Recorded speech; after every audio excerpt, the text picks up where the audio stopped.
It's gonna be a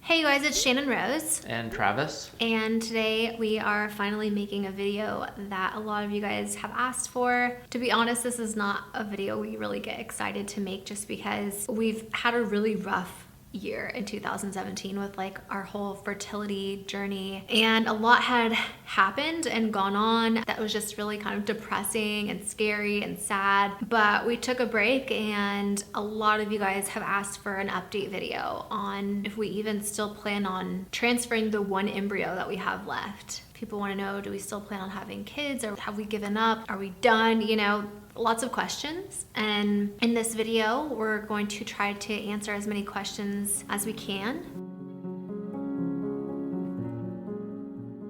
We're gonna give you guys a recap for those of you guys that maybe are new to the channel or don't remember or had a chance to watch all of the vlog videos and update videos from 2017. I'm gonna have Travis kind of give you guys a recap, and then after he's done giving a recap of what we've done so far, together we'll answer the questions on if we plan to transfer that embryo or what we plan to do with it. So, you wanna take it from here? 2017 in general was obviously a very big year, but it actually started years, I'd say, before that. I mean, in 2016, and we even started trying to get pregnant in 2015. Right. 3 months before we got married, we actually started trying. Essentially where it started was just trying naturally to, you know, have a kid like the majority of people do. And then we started seeing a fertility specialist a little over after a year, I think, or something like that. Yeah, we were in denial.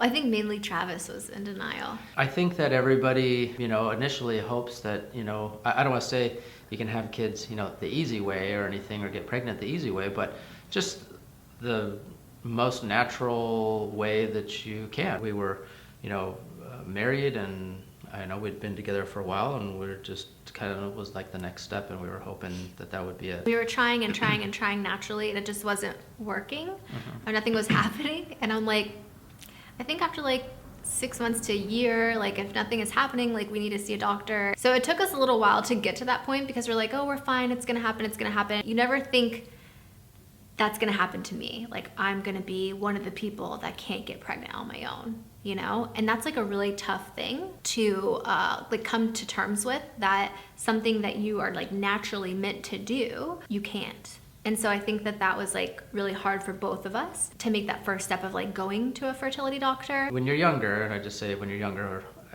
you have this idea of, oh, I'll, you know, get married by this time, and then a year or two later, we're just gonna have kids, and everything sounds great on paper, and ideally, you know, ideally when you're younger, you set out a plan and have a plan, but it doesn't always go accordingly. So our plan didn't go accordingly. Yeah.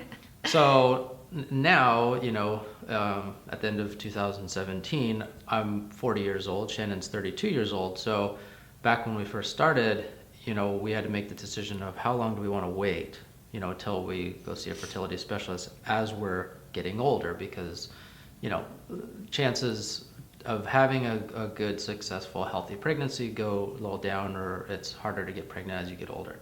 That's just a fact. Yeah. And also, I just want to note that we thought when we went to go see the fertility doctor that like in a few months we'd be pregnant, because we're like getting help. You know, you don't ever think like, oh, we can't do it on our own, so we're going to go see a fertility doctor and then it's going to happen right away. Like in my mind, I kind of like thought like that, because I just assumed like, oh, we're getting help, there's science, like they're gonna make it happen.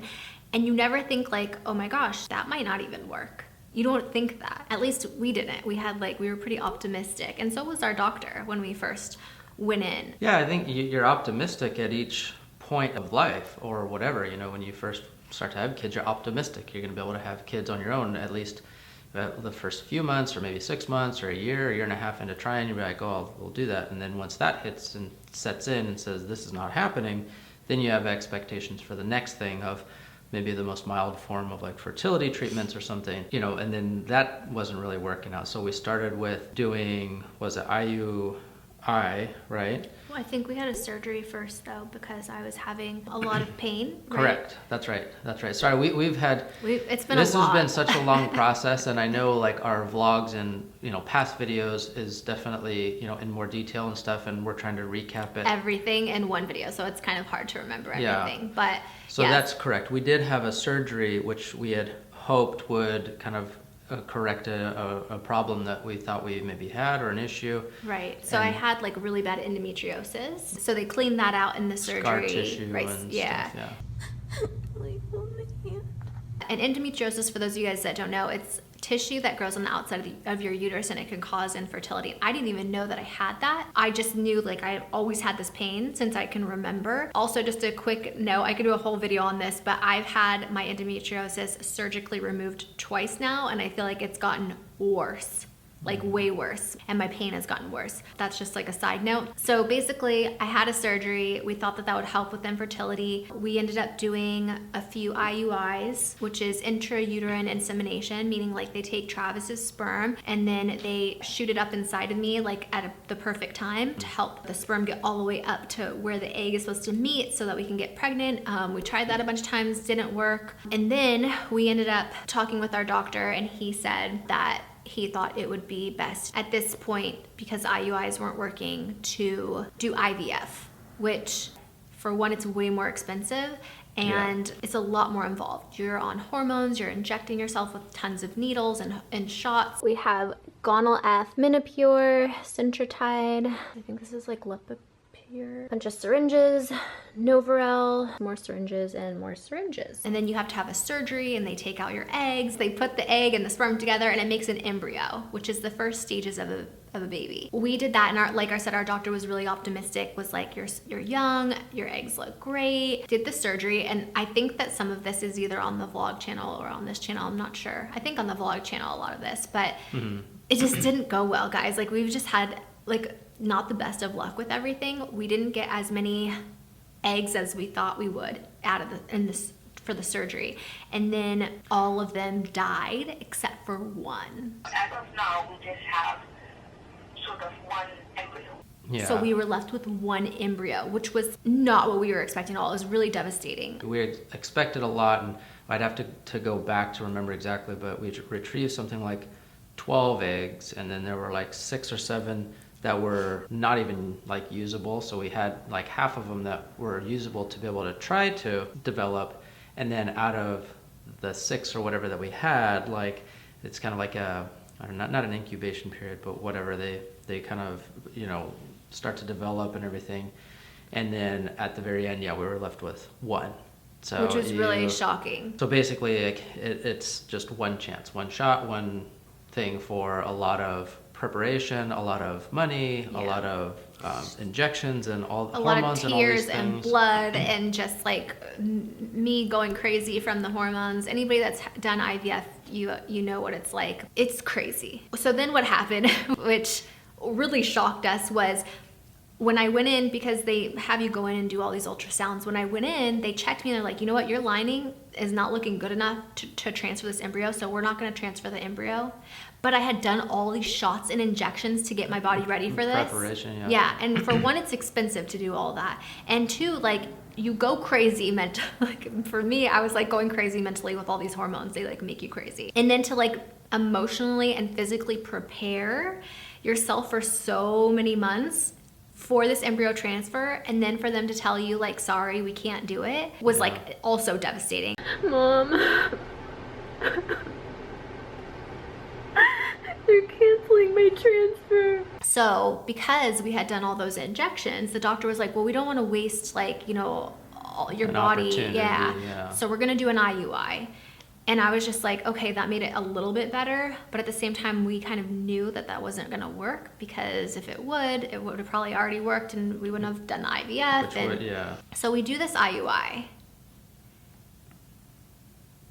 And I end up getting pregnant from it, which was shocking. We were very shocked and surprised. Yeah. I mean, we did the IUI. We just kind of blew it off, be like, okay, well, whatever, we'll do it, but we're not expecting anything. Yeah. So then when we got pregnant, we were like blown away, like totally shocked and surprised. But also extremely happy because, you know, that's our goal, right? To have a baby. Not only that, but I'll just say this, you know, we were extremely happy that we got pregnant because, you know, it worked, so we got pregnant. But then the second part of it was that we still had an available embryo for another chance or another child later on. Correct. And so that was really exciting to us, because other than that, it was just like, well, that's it. You have one embryo, one kid, one child. That's it. Yeah. Needless to say, we're very excited for many, many reasons. So we have videos that we posted. I'm pretty sure it's on a lot of this is on the vlog channel of me telling him I'm pregnant.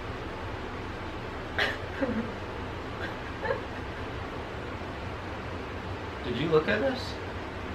What did you do to this? Me finding out I'm pregnant, telling our family that I'm pregnant, and it was just so exciting for all of us. Yeah. Honestly, like something that we've waited years for, and it finally happened. And then it took a devastating turn when I think like, I don't even remember, I think it was like a day or a few days after we had found out, I started getting really bad cramps and I started bleeding pretty heavily, and I just knew that I was having a miscarriage. And I was, again, devastated. It's like, how many bad things could happen, right? Well,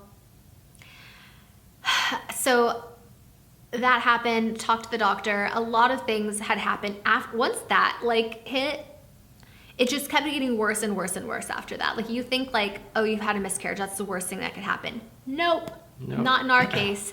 It just kept getting worse and worse. So basically, they told us we were having a miscarriage. I was having still really bad pain, and then I had gone into the doctor, and my HCG levels, because we were testing my HCG levels, because, you know, when you do fertility, they check it to make sure it's going up and doubling. My HCG levels, for some reason, were going up, right, instead of down. HCG levels are supposed to be going up in a normal pregnancy. In our case, we had miscarried or thought we had miscarried, and they kept going up. We had an ectopic pregnancy. So it went from, oh, we're having a miscarriage, to no, it's ectopic and we need to do surgery to remove one of your tubes.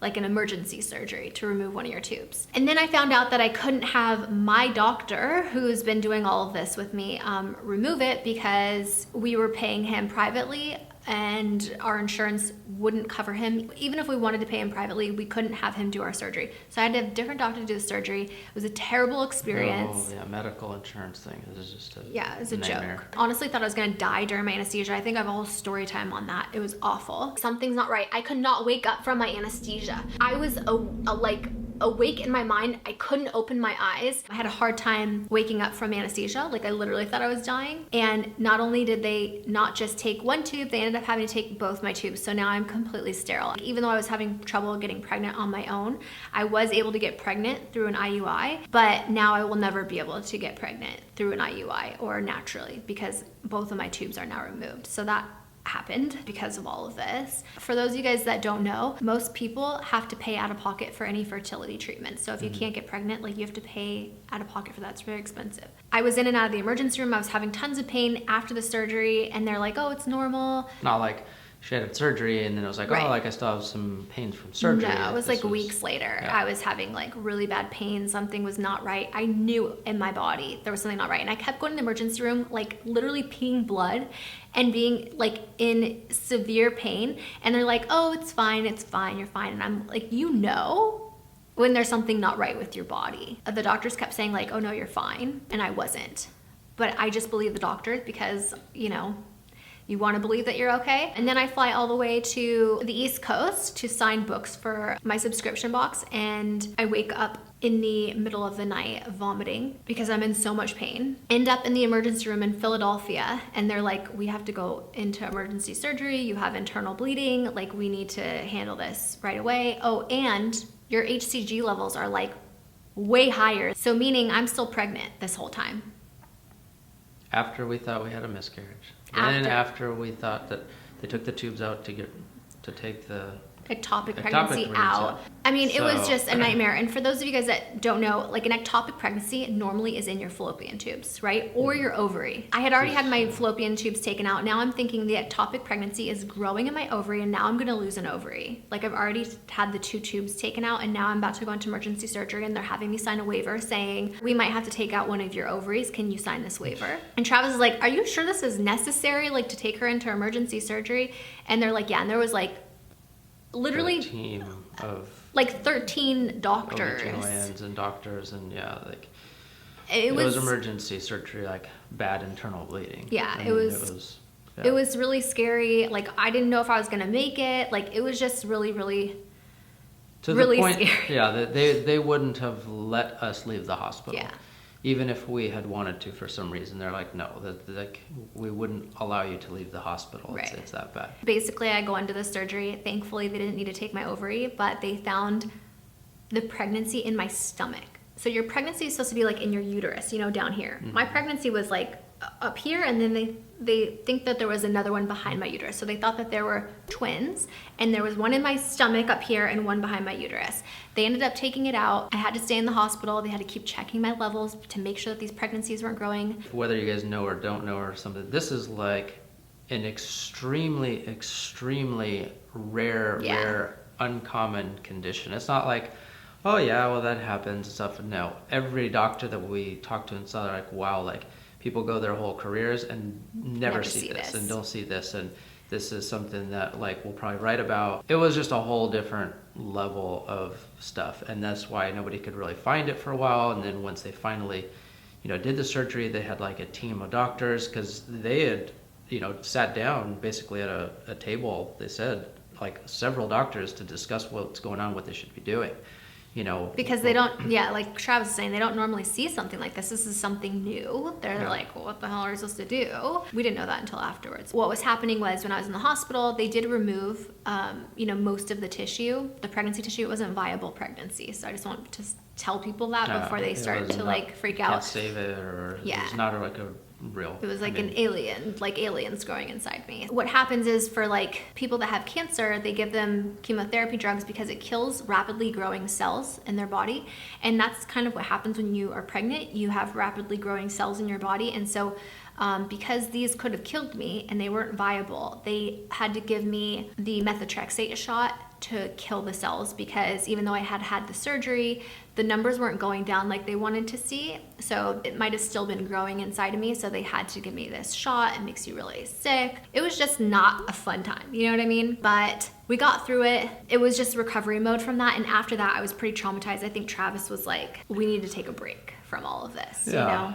I mean, it, mentally and physically, and who knows, I'm sure at some point too, it'll hit us again, because it's obviously like a huge, traumatic event in our lives, or our life together, just like anybody else. Like we have to live life, we have to work, we have to like do things, we have to, all these obligations and different things, and so life moves on. And so I don't know if at some point, we're gonna get hit again and just be like, wow, like, we had time to be able to try to process everything and talk about stuff, but it's still a lot to deal with. After all of this, said and done, we just said we need to just take a break. And I think that that's kind of what we did. But I think that going through this experience, it's one of those things that happens to you, and once it does, it kind of changes you. You're not really the same after something like that. So I know a lot of people had said like, oh, like you've changed, like you're so different. And I think that like, yeah, we have changed. Like, I know you guys have noticed that in me.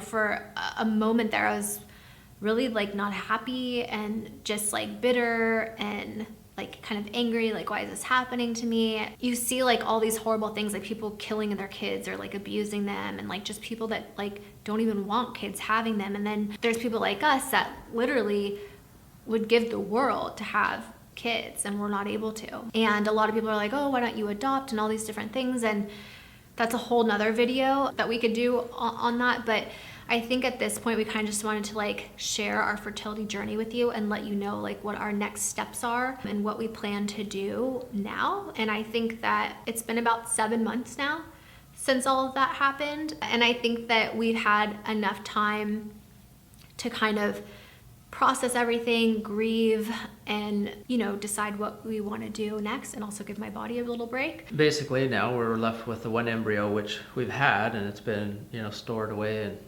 I guess frozen for a while now. So our plan is to sometime in the new year, towards the beginning of the new year, try to, you know, attempt to implant the embryo. Yeah, we don't have an exact like time or date or something, but sometime early in the new year in 2018. At this point, I think we're positive and optimistic with things, but I guess we just don't expect things really. Like, I think it's more of like I don't know. It's safety precaution for like emotionally for us. Mentally, Yeah. Because we don't want to get hurt, so we don't want to have like really high expectations, but we're also hoping that something good happens. So yeah, hoping for the best, you know. Yeah. Trying to be positive and stuff. Yeah. And I think like the holidays, I don't know for you, but like I think the holidays for me were really hard. There's still things like I can't go on Facebook because all my friends are pregnant and posting pictures of their kids, and they're on their third kid by now, and same with your friends. It's really hard for me to go like on Facebook, or, you know, when I see like people getting pregnant, I'm happy for them, but I'm sad for us. Like it's just a reminder that like we don't have that, you know? Yeah. But we have been graced with all of you guys who have been so amazing and supportive, and we have such an amazing family and friends that have just been amazing and kind and supportive, and we have really great doctors and nurses that we're working with. So we're hopeful, and I know you guys are rooting for us, so thank you. And we will be keeping all of you guys posted in the new year when we do end up doing the embryo transfer. So stay tuned. Make sure you subscribe to the vlog channel, because that's where we post a lot of details and everything that we're doing. But we will periodically post on here like updates and stuff. So Yeah. I know this video is a little bit longer. It's kind of more of like our fertility journey and update. So maybe that's what I'll call it. But thank you guys again so much for everything. We both really do appreciate you guys so much, and just being there and loving us and rooting for us. So thank you. And do you have anything else you want to say? No, that's about it. That's a whole recap, as Yeah. much as we can remember over the past 2.5 years. Or It's been a lot to try to put in one years or video, whatever, but yeah. thank you guys again so much for watching and supporting us, and stay tuned. Hopefully in 2018, we'll have a little addition to the family. We'll see, but yeah, that's about it. So thanks again for watching. I'm sending you all my love and all my positive energy, and I hope to see you in my next video. Mwah.